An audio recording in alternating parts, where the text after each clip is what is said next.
ध्यान दो भाई जल्दी से। तो नेक्स्ट है हिमांक में अवनमन। तो सबसे पहले देखो हिमांक में जो अब तक आप डेफिनेशन पढ़ते आ रहे थे कि हिमांक तो वो ताप होता है जिसके ऊपर कोई भी जो द्रव है वो जमना क्या करता है, स्टार्ट कर देता है, उसको क्या कहते हैं, हिमांक कहते हैं। लेकिन वो डेफिनेशन आपको याद नहीं रखनी है। तो अब यहाँ पे आपको देखो एक रेशो याद रखना है कि सबसे ऊपर पाया जाता है वायुमंडलीय दाब, ठीक है, सबसे ऊपर। उसके बाद नीचे था हमारे पास किसी भी द्रव का वाष्प दाब, क्लियर।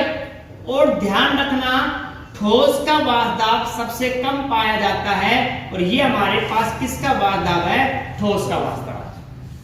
अब ज्यादा आवाज, चलो ठीक है, ध्यान दो भाई। अगर हमारे पास देखो अभी हमने पढ़ा है क्वथनांक में उन्नयन, इसमें क्या था कि वह ताप जिसके ऊपर किसी भी द्रव का वाष्प दाब बढ़ते बढ़ते बढ़ते बढ़ते किसके बराबर हो जाता है, वायुमंडलीय वाष्प दाब के बराबर हो जाता है, तो उसको हम क्या कहते हैं, क्वथनांक कहते हैं। अब हमें हिमांक सुनना ध्यान से, हिमांक में क्या होगा, हमारे पास ये हमारे पास किसी भी द्रव का वाष्प दाब है, अगर हम इसका ताप कम करेंगे, ठीक है, जब ताप कम करेंगे तो वाष्प दाब में क्या होगी, कमी होगी। तो जैसे जैसे हम अगर किसी भी द्रव को का ताप कम करेंगे तो उसके वाष्प दाब में कमी होती होती और एक समय वो आएगा कि किसी भी द्रव का वाष्प दाब किसके बराबर हो जाएगा, ठोस के वाष्प दाब के बराबर हो जाता है। तो सुनना नई परिभाषा भाई हिमांक की, वो ताप जिसके ऊपर किसी भी द्रव का वाष्प दाब किसके बराबर हो जाता है, ठोस के वाष्प दाब के बराबर हो जाता है, उसको कहते हैं क्या, हिमांक। और क्वथनांक में क्या होगा, वह ताप जिसके ऊपर किसी भी द्रव का वाष्प दाब किसके बराबर होता है, वायुमंडलीय वाष्प दाब के बराबर हो जाता है, हम उसको क्या कहते हैं, क्वथनांक कहते हैं। क्लियर यहां तक? फोकस करना भाई, यहाँ पे हमें इसके लिए ग्राफ प्लॉट करना है। फिर से देखो हमारे पास यहाँ पे दो एक्सिस हैं, एक तो है एक्स और दूसरी क्या है, वाई। एक्स पे हमने क्या लिया, फिर से टेम्परेचर लिया है, और वाई पे हमने क्या लिया, फिर से वाष्प दाब या वेपर प्रेशर, ठीक है। अब यहाँ पे हमें क्या करना है कि ये हमने एक वाष्प दाब का ग्राफ बनाया है, और ये जो वाष्प दाब है ये हमारे पास किसकी वाष्प दाब है, ठोस की वाष्प दाब, क्लियर है। और जैसे हमने पहले किया था कि एक टेम्परेचर के ऊपर जो शुद्ध द्रव है उसकी वाष्प दाब कैसी होती है, ज्यादा होती है, और विलयन की वाष्प दाब कैसी होती है, कम। तो इसी तरह हमने किसी भी टेम्परेचर के ऊपर ये मान लिया कि यहाँ पे जो वाष्प दाब, ये जो वाष्प दाब दिख रही है आपको, ये शुद्ध द्रव की वाष्प दाब है, और शुद्ध द्रव की वाष्प दाब को हम किससे डिनोट करेंगे, P नॉट से। विलयन की वाष्प दाब कैसी होती है, कम होती है। तो यहाँ पे ये जो वाष्प दाब कम है और ये किसकी, विलयन की है, जिसको हमने किससे डिनोट किया, Ps से। अब आपने पहले वाले में क्या किया था, टेम्परेचर को बढ़ा रहे थे इस तरफ, अब हमें टेम्परेचर को कम करना है। जब आप टेम्परेचर कम करोगे तो वाष्प दाब में भी क्या आएगी, कमी आएगी। भाई कमी क्यों आएगी, क्योंकि वाष्प कम बढ़ेगी, जब वाष्प कम बढ़ेगी तो दाब भी क्या होगा, कम। तो जैसे जैसे आप टेम्परेचर कम करते जा रहे हो, शुद्ध द्रव का वाष्प दाब घटते घटते घटते घटते, और एक समय वो आता है कि शुद्ध द्रव का वाष्प दाब किसको स्पर्श कर लेता है, ठोस को। इस कंडीशन को हम कहेंगे कि यह वो ताप है, ये जो ताप है ये वो ताप है जिसके ऊपर किसी भी शुद्ध द्रव का वाष्प दाब किसके बराबर हो गया, ठोस के वाष्प दाब के बराबर। जब इसको स्पर्श करेगा ना तो हम ये कहेंगे दोनों बराबर हो गए, और वो जो ताप होता है उसको कहते हैं शुद्ध द्रव का हिमांक।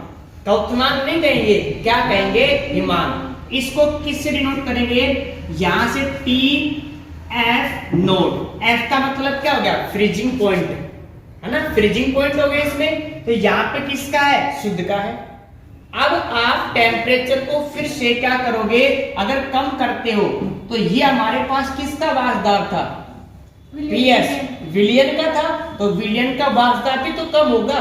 तो यहाँ पे जैसे जैसे आप तापमान को कम करोगे वैसे वैसे इसका वाष्पदाब घटते घटते घटते और किसके बराबर आ जाएगा? ये किसकी, इसमें ठोस के वाष्पदाब के बराबर आ जाएगा।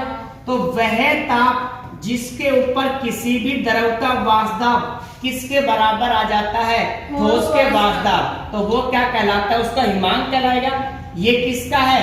विलियन का है। तो विलियन के वास्तविक, विलियन के हिमांक को हम किससे डिनोट करेंगे? टीएफ से।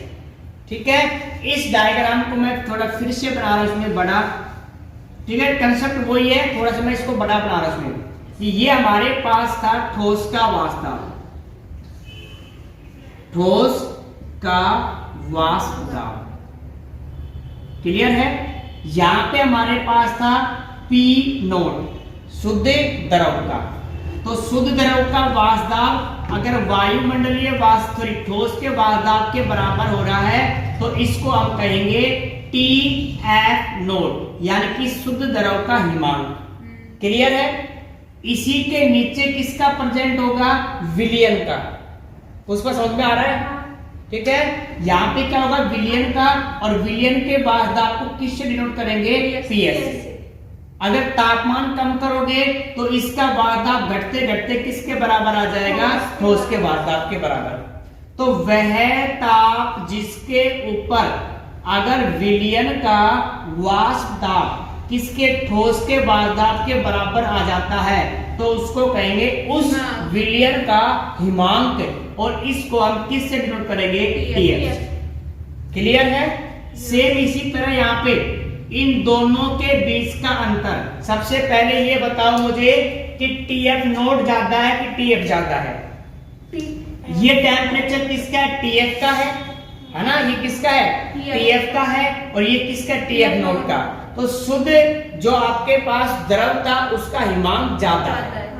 तो यहाँ पे जो डेल्टा टी एफ होगा उसमें हम कैसे निकालेंगे? टी एफ नोट आएगा। नोट क्यों आएगा? क्योंकि इसकी वैल्यू क्या है? ज्यादा है। सुनो ध्यान से, ये वैल्यू कितनी है? 0 है। टीएफ का मतलब किसका है? विलियन का हिमांक है। तो ये टेम्परेचर इतना है बस, ठीक है। और टीएफ नोट का मतलब विलायक का इसमें, और जो कि क्या है? इतना है। तो ज्यादा कौन सा है? किसका है? टीएफ नोट है। तो ज्यादा में से कम ही तो घटाएंगे, तो यहाँ पे आ जाएगा टी एफ नोट माइनस क्या हो जाएगा? टीएफ। क्लियर है। और यहाँ पे हमने पहले से निकाला था कि डेल्टा पी वगैरह, तो वो तो सेम ही रहेगा इसमें। अब यहाँ पे चेंज क्या क्या करना, सुना ध्यान से। यहाँ पे टीपी नोट की जगह आपको सिर्फ क्या लिखना पड़ेगा? TF note. और टीएफ नोट क्या हमारे पास है? हिमांक का ध्यान रखना। और किसका हिमांक हमारे पास है? शुद्ध द्रव का। इसी तरह टीबी की जगह क्या लिखेंगे? टीएफ। ये क्या है? विलियन का हिमांक, विलियन का हिमांक। अब यहाँ पे हमें क्या निकालना है? Delta T F. तो क्या होगा फॉर्मूला इसका? टी एफ नोट माइनस है टी एफ। बाकी सारा सेम है। अब यहाँ से बिल्कुल सेम रहेगा कि डायग्राम के अनुसार आपको ये बोलना है। यहाँ पे सुना, सिर्फ क्या चेंज होगा? यहाँ पे जो आपने कांस्टेंट लिया था जिसका नाम आया था मोलर उन्नयन क्वथनांक, उसको सिर्फ हम के बी ना लिख के सिर्फ क्या लिखेंगे?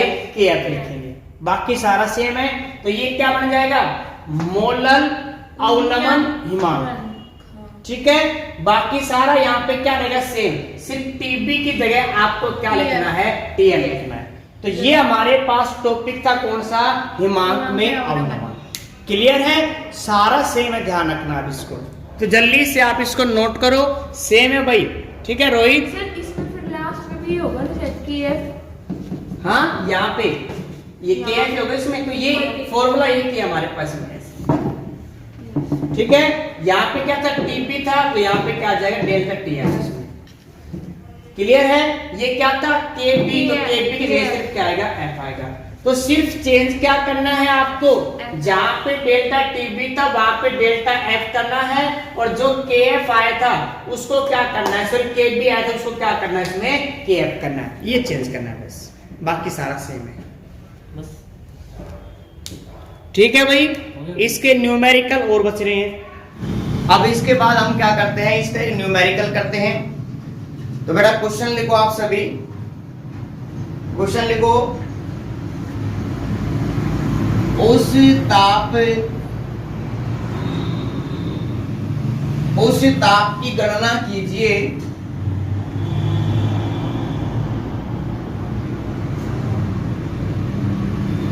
उस ताप की गणना कीजिए जिस पर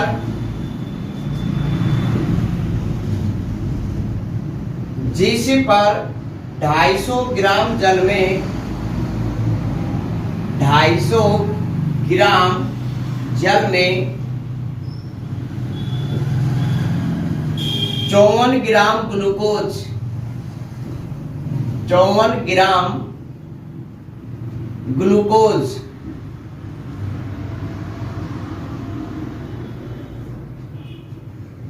ग्लूकोज का फॉर्मूला क्या होता है, C6H12O6 का विलयन जम जाए, का विलयन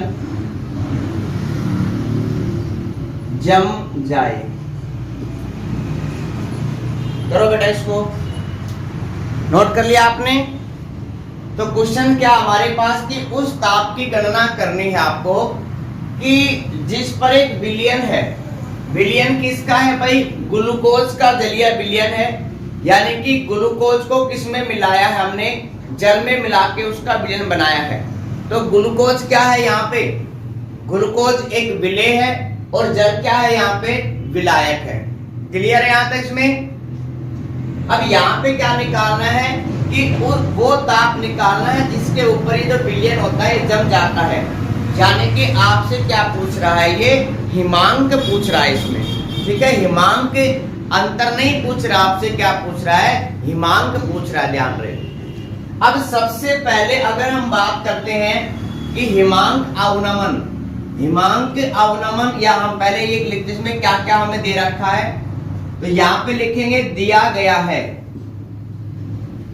दिया गया है। क्या क्या दे रखा है भाई, क्या दे रखा है, कितने ग्राम जल में घोल रखा है, 250 ग्राम जल में।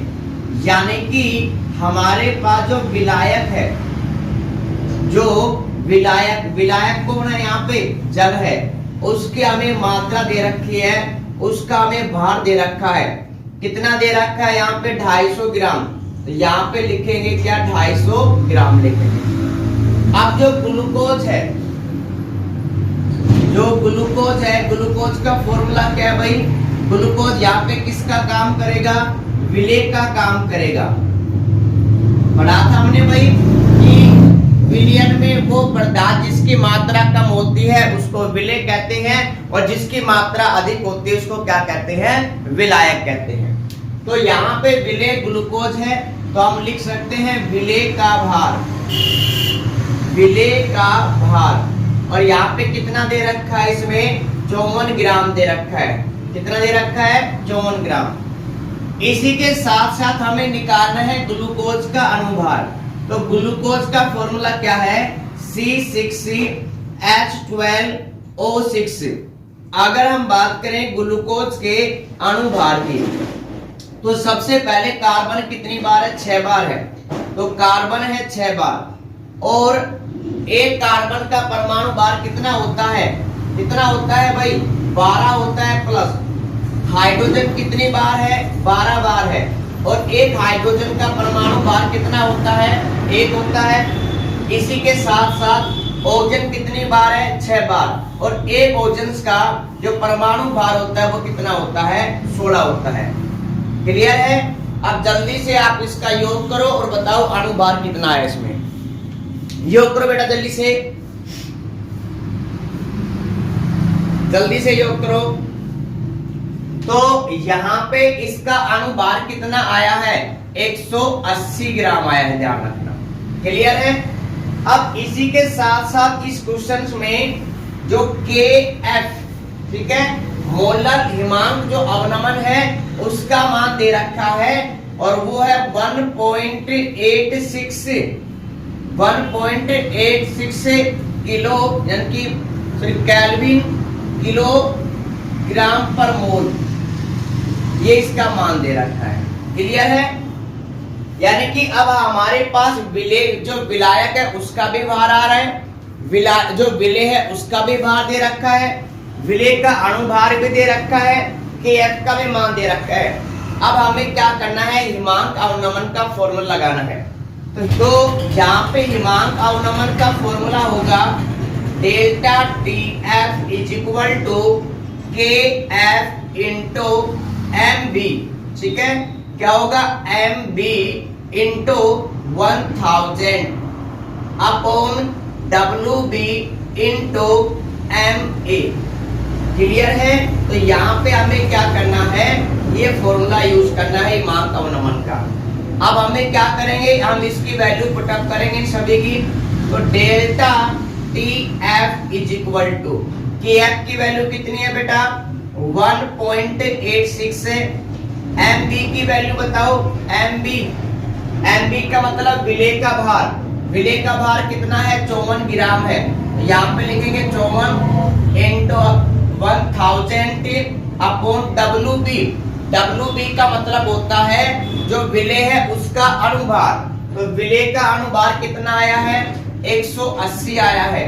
और MA का मतलब है जो विलायक है उसका भार। तो MA का मान कितना दे रखा है हमारे पास, 250 में।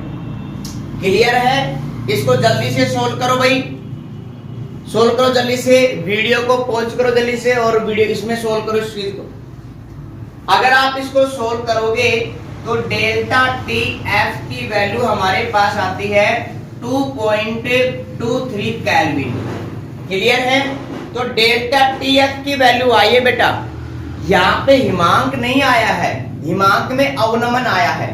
तो यहाँ पे अगर हम बात करेंगे कि डेल्टा TF का मतलब यानी कि कैसे निकालते हैं हिमांक अवनमन, तो भाई अगर हिमांक अवनमन की बात करते हैं तो शुद्ध विलायक का हिमांक कैसा होता है, पढ़ा था ना ग्राफ में हमने, यहां से हमने पढ़ा था, ध्यान रहे कि ऐसे ठोस का था और ये हमारे पास किसका, शुद्ध द्रव का वाष्पदाब था और ये विलयन का वाष्पदाब था, ऐसे ही था हमारे पास। क्लियर है। तो यहाँ पे इसको क्या नाम दिया था, यहाँ पे P0 नाम दिया था, इसको PS नाम दिया था।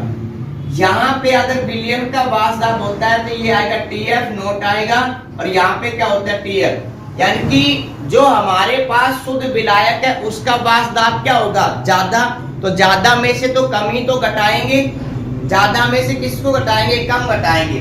तो डेल्टा TF की वैल्यू हम निकाल सकते हैं कि जो हमारे पास विलायक है, विलायक का वाष्पदाब, विलायक का हिमांक,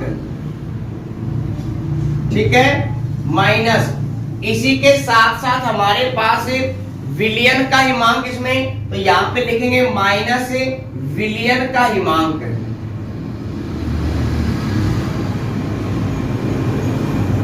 क्लियर है। यानी कि हम क्या करेंगे यहाँ पे कि अगर हमें हिमांक अवनमन निकालें तो ज्यादा में से कम घटाएंगे। तो शुद्ध जो हमारे पास यहाँ पे अगर बात करें विलयन का, तो विलयन का हिमांक ज्यादा आया था इसमें विलायक का, और विलयन का कैसा है इसमें कम आया था। क्लियर है। अब यहाँ पे देखो विलायक कौन हमारे पास बेटा, जल है, और जल का जो हिमांक है वो कितना होता है, यानी कि जो जल होता है वो कितने डिग्री सेल्सियस पे जम जाता है, 0 डिग्री सेल्सियस पे जम जाता है। यानी कि हम ये कहेंगे कि जल का जो हिमांक है वो कितना है हमारे पास, 0 डिग्री सेल्सियस। अगर केल्विन में लिखेंगे तो बेटा ये हो जाएगा 273.15 हो जाएगा, ध्यान रखना, ठीक है। वैसे 273 भी लिख सकते हैं, पॉइंट में अगर वैल्यू लिखना चाहते हो लिख सकते हो आप इसमें। डेल्टा टीएफ की वैल्यू हम निकाल चुके हैं, डेल्टा टीएफ की वैल्यू आई है 2.23 आई है, और माइनस का हमारे पास क्या है, विलियन का हिमांक। और हमें क्या करना है बेटा, यही तो ज्ञात करना है कि विलियन का हिमांक कितना है। तो इसको इस तरफ लेके आएंगे तो यहाँ पे हमारे पास हो जाएगा विलियन का हिमांक, विलियन का हिमांक बराबर, देखो ये वैल्यू उस तरफ जाए तो माइनस में हो जाएगी, तो 273.15 माइनस का 2.23 इसमें। अब इसको लेस करेंगे तो यहाँ पे क्या भाई, 5 में से 3 गए तो कितने बचे हमारे पास, 2 बचे। नेक्स्ट कैरी लेंगे यहाँ पे तो 11 में से 2 गए तो कितने बचे, 9 बचे। यहाँ पे कितने हैं, 2 में से 2 गया तो कितना बचा, 0 बचा। और कितना बच गया हमारे पास, 27। यानी कि जो हमारे पास बिलियन है उसका जो हिमांक आएगा वो कितना होगा, 270.92 होगा, ध्यान रखना इसमें। क्लियर है यहाँ तक। तो इसी तरह आप और भी न्यूमेरिकल कर सकते हो, जो आपके पास बुक दे रखी है उसमें से आपको क्वेश्चन देखने हैं और उनके न्यूमेरिकल करने हैं।